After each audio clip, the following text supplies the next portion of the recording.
ujue uko hapo kuwasaidia watu, sio kuwatesa watu.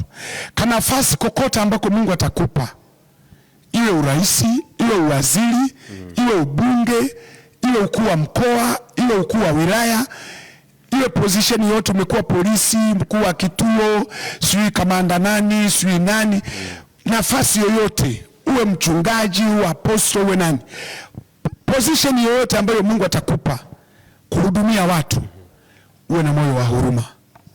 Uwe wakati wote unajiuliza swali, ningekuwa mimi hapa ningetaka wanitendee namna gani? Ukijiuliza hilo swali kwamba ningekuwa mimi ningetaka wanitendee namna gani, basi na wewe utayatenda hayo, kwa sababu Biblia inasema yale unayotaka wenzio wakutendee ndio na wewe watendee wengine. Kwa hiyo najua hizi nafasi tunazipata kwa neema sana. Yaani mpaka umekuwa na hiyo nafasi ni Mungu alisimama. Watu wenye CV ya kwako, wengine walikuwa na CV kubwa kuliko ya kwako, lakini Mungu akakuchagua wewe usimame kwenye hiyo nafasi.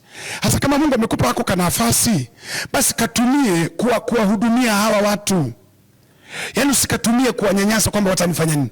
Ni kweli hatuwezi kukufanya kitu kwa sababu uko juu, kwa sababu wewe ni mkuu wa kituo, mkuu wa wilaya, si mkuu wa mkoa, wewe ni waziri, wewe nani. Lakini ujue hizo ni nafasi zinapita.